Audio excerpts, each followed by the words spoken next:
Welcome to Nonprofit Nerd Impact Unleashed. Get ready to dive into the world of nonprofit leadership and sustainability, where the passion and unstoppable dedication of those making a real impact are celebrated.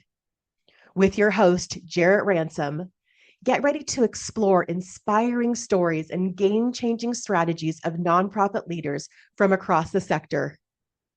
In this season, we're focusing on critical management challenges that are key to the long-term success of nonprofit organizations.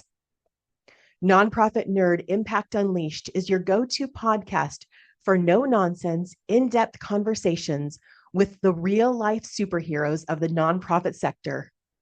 Get ready to unleash your inner nerdiness and learn how to navigate and overcome the challenges that help build stronger, more sustainable organizations. Now, let's dive in and harness the collective power of our nonprofit networks to create lasting change. Welcome back. Whether this is your first time tuning in or you are a returning listener, I am so glad that you are here for today's conversation. Today, I am honored to introduce you to DeAndra Hicks from the Fundraising Academy at National University. She brings a wealth of insight into the real challenges nonprofit leaders face today, including the pressures of federal funding cuts and threats to nonprofit status. She shares practical strategies for what leaders can control and planning for worst-case scenarios while also staying hopeful. DeAndra dives into her leadership philosophy, which highlights 5 core principles, while also highlighting the importance of self-care and clear communication, especially during times of change. And hello, are we not in a time of change right now? You will hear DeAndra make a powerful case that even with tight budgets, investing in professional development is essential for staff satisfaction, efficiency, as well as your organizational success. She reminds us that professional growth is not a luxury. It is a strategic investment with big returns. And make sure you stay until the end and receive your invitation to join us for the upcoming San Diego Fundraising Conference coming up, themed Breaking Barriers and Building Futures, where the Fundraising Academy team and I will be in late September. So before we jump in, I want to thank this season's podcast sponsors. Thank you, Bloomerang, and thank you, Fundraising Academy at National University, where today's guest joins us from. Your support makes these important conversations possible, and I am truly grateful. Now get ready for an insightful and empowering conversation with DeAndra Hicks. Well, hello. And for everyone listening, I am thrilled to have with us today DeAndra Hicks, as you just heard her intro. But I'm thrilled to have you, DeAndra, or as I might refer to you as Dee, throughout this conversation. So first of all, thank you for accepting the invitation and saying yes. Well, thank you for having me. We, Fundraising Academy is proud to partner with you, and it's my pleasure to be here today. So thank you. Absolutely. And thank you for your support, your sponsorship, partnership. It's been a lot of fun doing this thing called life and work and the blend of the two together. So as you know, this conversation is really all around leadership, sustainability in our favorite nonprofit sector. So I'd like to start off out of the gate with, the first question is really, what does leadership and what does sustainability look like today, in particular today, right? In light of our current state of affairs, there's so much going on. So what does those two, leadership, sustainability, look like for you?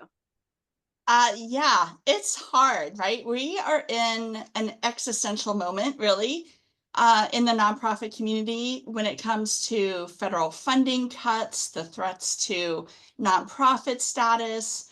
The overall angst and worry in this community is at an all-time high. And there is more pressure really on nonprofit staff now than there has ever been before. I went to a local AFP San Diego meeting last week, and it's palpable, the pressure that's on nonprofit professionals now. But coming out of that meeting was also a lot of hope. As much as there is angst, there's hope. because so many things are happening that are out of our control, the way I like to approach leadership now is really trying to focus on things that I can control. There's so much outside that I can't. I want to focus my work on what I can control. And that's going to be different for everyone at each organization they're at. One of my favorite sayings is that I hope for the best, but plan for the worst. And so some might call me a pessimist. I call myself a realist. I want to be hopeful. I know things will change. But I want to plan for as many of the contingencies as I can plan for. And I think through that planning, being transparent with your stakeholders, whether that be your leadership, your board, your staff, your colleagues, your donors, I think that's all really, really important. Fun things that I can control as a leader is like the benefits that I extend to my staff, right? Whether that be wellness days, we get them here every now and again. Whether they are treat packages. Our leadership just sent us all a surprise package that was filled with lots of snacks in recognition of the end of the fiscal year and all of the work we've done over the past year. It was a surprise out of the blue. It was great, right? Made me feel better, made me feel appreciated.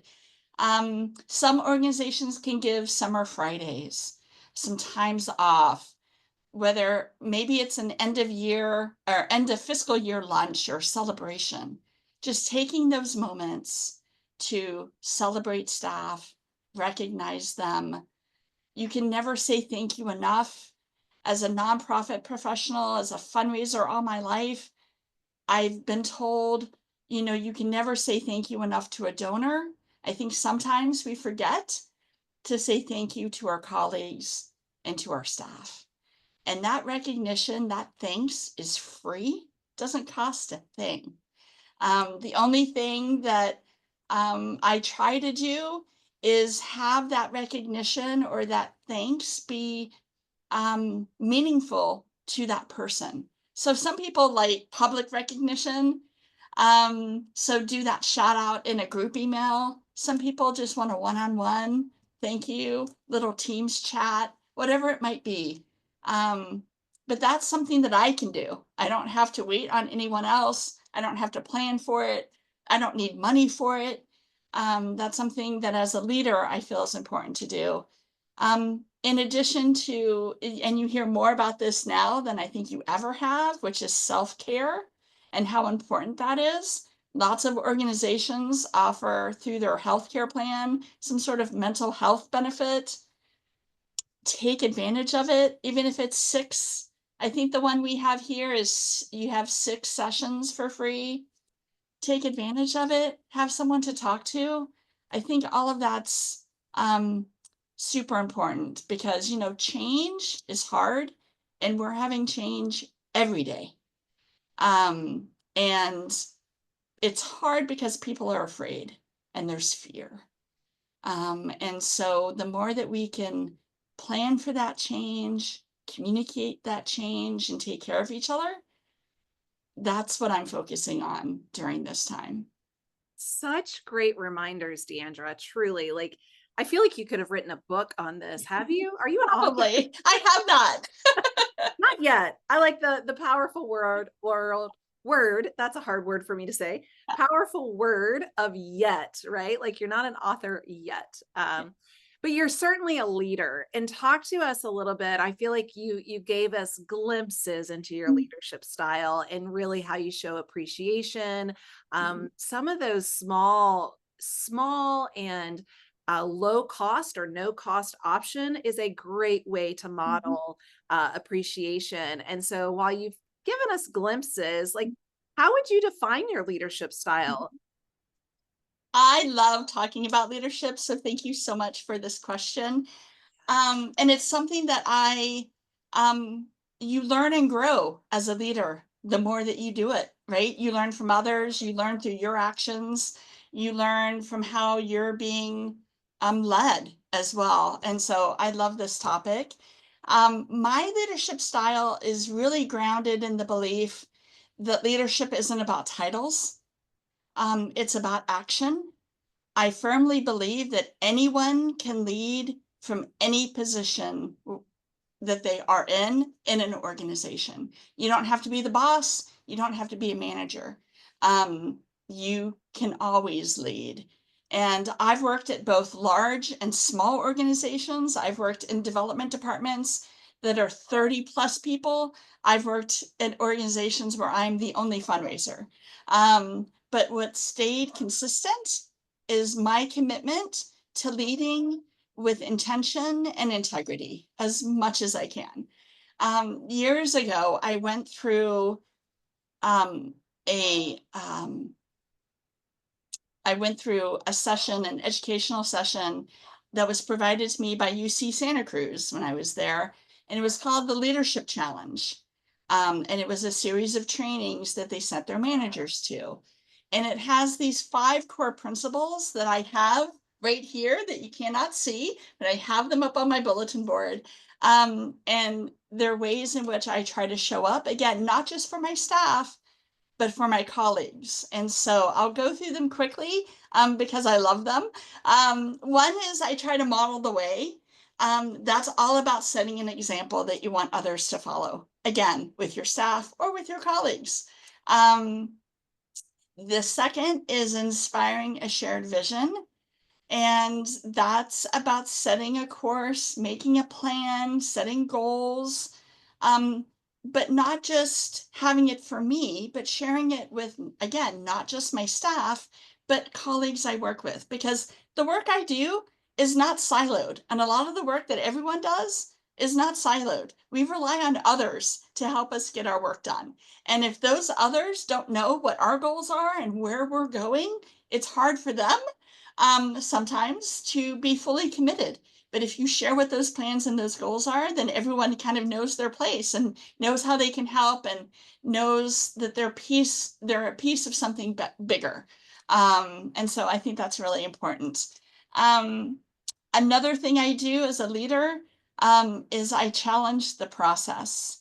And that means stepping back, evaluating, and seeking improvement.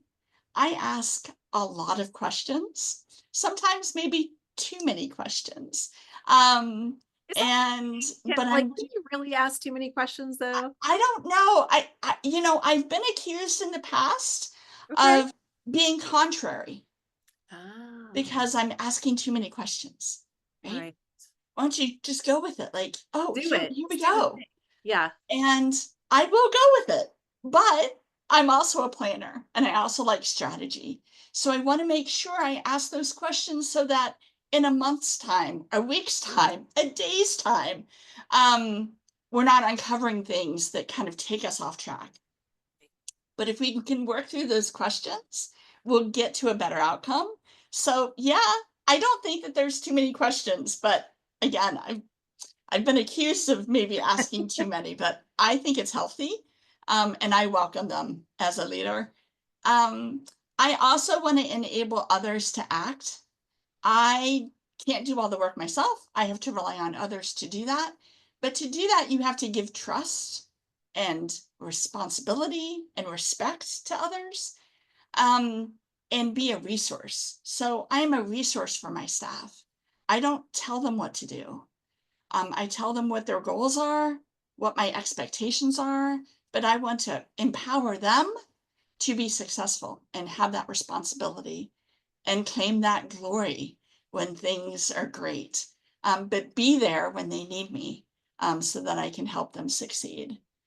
And lastly, I mentioned this a little bit with the recognition earlier, but it's all about encouraging the heart and demonstrating that value and that respect, again, in an authentic way.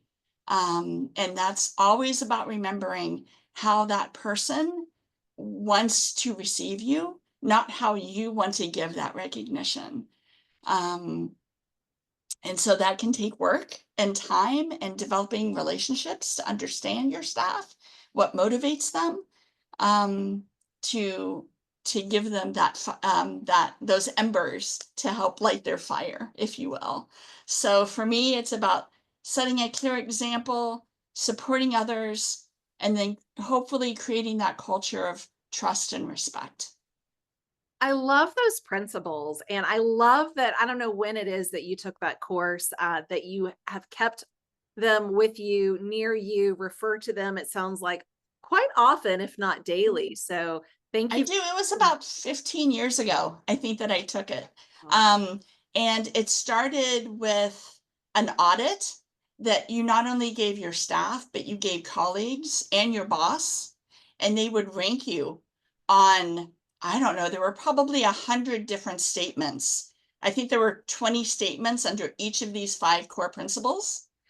And then you got the results and you could see where you needed to improve and what areas you needed to focus. It was great for me.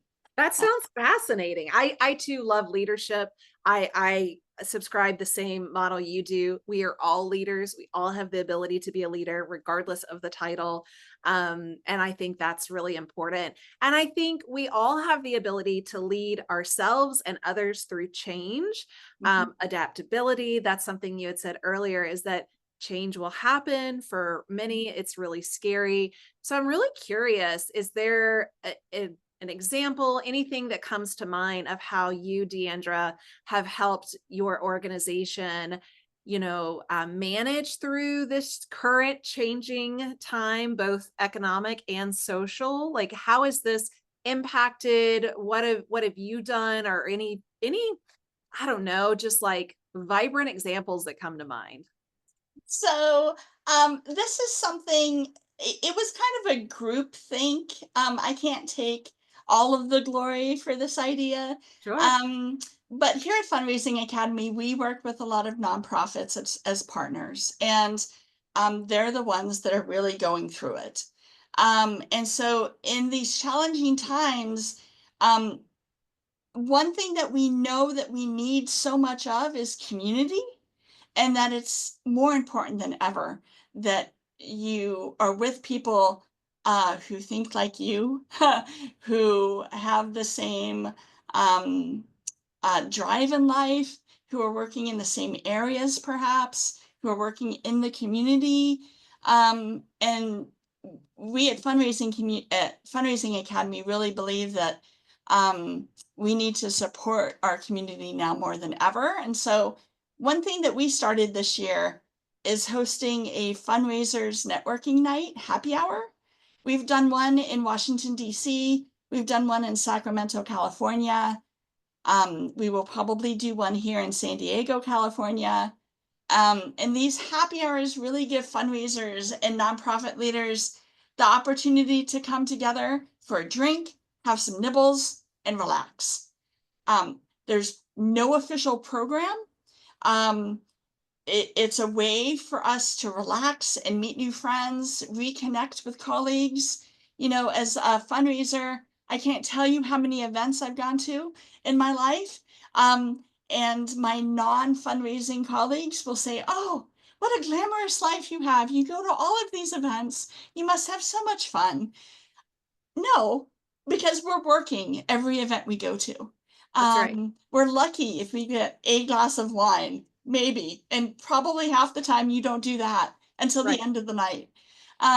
But these little happy hour events that we have now have no program, no pressure. There's nothing for you to do other than relax and be with colleagues that are going through some of the same issues that you face.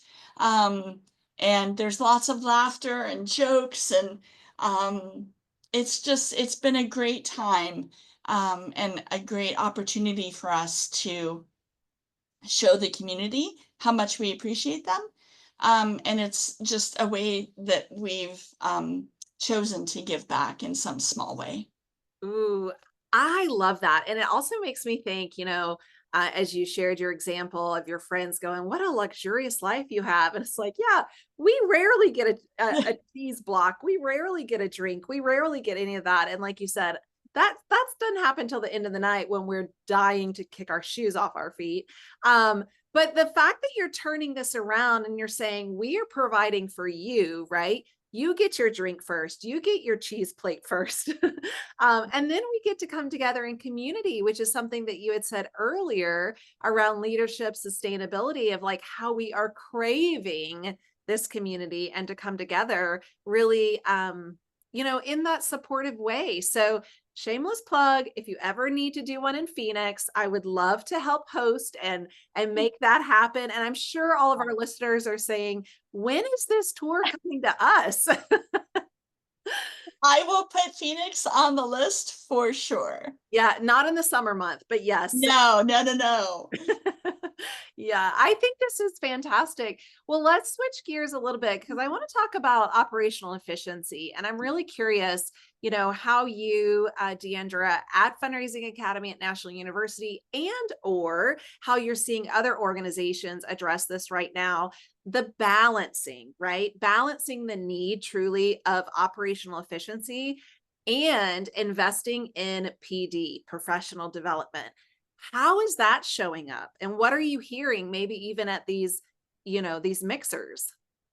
So a couple of things on this. What I'm hearing, unfortunately, is that organizations are not investing in professional development. Right. Their budgets are tight. Funding has been cut. One of the quickest budget lines is professional development to cut out. No. But organizations are making a mistake when they do it. It's a low budget item, and it means so much that I hate that PD is the first thing that's always cut. And it's been that way for years and years. It's not just now that that's happening.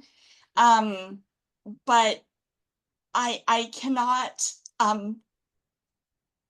feel more strongly that that's a mistake. And I believe strongly that investing in your team's growth is one of the most effective ways to enhance operations, and make them more efficient and not hurt them. And you can do it pretty cheaply. It's not a luxury to have, it shouldn't be a luxury to have professional development. If you look at it, it can be a high return investment that not just benefits the individual, but it benefits the organization. And I think when organizations think about professional development, they just think, oh, this is something people are, the staff gets, and they travel off somewhere and they do something and we don't get anything for it. And that's not the case. For employees, for staff members, professional development, we all know this, it can build new skills. It can support your career progression, either in the organization or prepare you to leave. Or no matter how great an employee is, they will eventually leave. And so it can help them take that next step, which is better for their career. It's better for them. But while they're at your organization, it helps boost job satisfaction, their confidence that they know what they're doing. And they feel like real contributors. But for the organization, it increases productivity. Those staff that get that training, no matter how they get that training, whether it be through a conference, an official internal training, a webinar, they come back with those skills and they'll be more productive in their jobs. I love how you tie those two together, right? It's like PD, professional development, helps operational efficiency, and really, and I've seen it too, DeAndra, where that budget line is cut often first, and it's not replenished. But there really is a tie there. So I appreciate you correlating that back. We don't have too much time left, but I definitely want to ask this question before we get into a couple of rapid fire questions at the end. But really further around adaptability is I'm curious, how you, your team, your colleagues, how you're adapting to the challenges or the changes. You mentioned earlier the funding, staffing, community needs. I mean, there's so many policy changes, everything happening right now. So what are you seeing, the adaptability right now to these particular challenges? Yeah, so funding and staffing, they've always been issues, no matter what organization I've been with, no matter at what time. I think that's probably the nature of nonprofits, which is to some degree just really unfortunate. But when I'm leading through these challenges of having cuts in budgets or cuts in staffing, obviously you have to focus on the goals, but you have to think about the resources that you do have available. And in some cases, that means changing your priorities. It also means looking at the talent and the skills of the staff that you do work with, that are with you. Maybe it means making changes to their responsibilities. Um, it also means thinking outside the box, such as asking for help from board members or from volunteers who have skills that maybe they'll help you with. Perhaps you have a lawyer or an HR person on your board who can help you with an HR project. This has been around for a long time, but Catch a Fire, if you know about Catch a Fire, they're an online volunteer program. They have been a great resource for me in times when I have limited staff, because you can source out projects and get volunteers to help you do them. And I've had projects done that I would have never had time to do or have the budget to do. But Catch a Fire has been great for me. At another organization, we worked with a consulting company like PwC, who's had pro bono programs that we had to apply to, and they did our strategic plan one year. Some university MBA programs have pro bono services and groups. So it's really about thinking outside the box, being scrappy, being tenacious. All of the nonprofit professionals that are listening to this are already like this. And so it's just keeping those talents front of mind and thinking outside the box. Because that's the only way that we're going to be able to all get through this, is by leaning on one another and thinking outside that box. And again, another great reminder, truly. And then I would add to that, I get so much from sourcing in groups and forums and online chats. And also, even if I'm not contributing, just watching, right? Seeing what's happening, seeing how others are, making decisions right now in light of everything going on. So I appreciate all of this. Okay, 2 quick rapid fire questions that I have for you. The first one is obviously a no-brainer, but how can people learn more about you, DeAndra, and also Fundraising Academy at National University? Where do we find you? So you can find me on LinkedIn. I know that you have my LinkedIn. I think I might be the only DeAndra Hicks. If not, I'm one of very few there. So that's a way you can connect with me. To learn more about Fundraising Academy, you can visit us online, fundraising-academy.org. We work to help make fundraising easier for fundraisers and nonprofit professionals. And we have a lot of free resources online. You can, if you go to our website, you can join our portal for free. There you'll have access to all of our monthly webinars and blogs. You can learn about our Fundraising Essentials Certificate, which again will help folks early in their fundraising careers with the skills they need to be successful. And lastly, I just want to do a quick shout out. We're partnering with the San Diego Foundation this year to co-host the San Diego Fundraising Conference that's presented by PNC Bank. It's going to be on September 18th and 19th. Wait for it. Here in San Diego. The theme of the conference is Breaking Barriers and Building Futures. You can find more information again on our website. Timely theme, truly.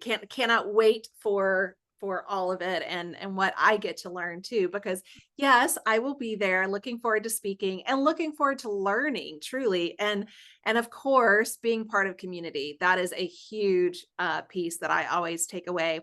Okay, one final takeaway. Do you have anything, DeAndra? You've already dropped so much sage advice, but any final takeaway that you want to leave our listeners with today?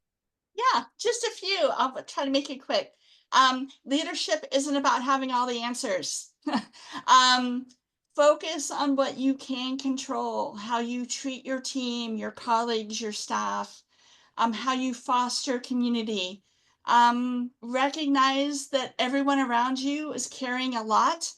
Um, and that the most strategic thing that you can do is invest in their well-being and recognize the work and take care of yourself as well. Build community, prioritize communication. Never underestimate the power of a simple gesture that says, I see you. Because really, in uncertain times, people will always remember how you made them feel. And that's what will sustain a team, your organization, your mission. So that's it for me. Oh my gosh, that's it from you, but so much in this short amount of time and conversation. So DeAndra, thank you, thank you, thank you. For all of our listeners, thank you. Please do check out Fundraising Academy at National University. And hey, join us in San Diego for this conference. Yes, great. Thank you.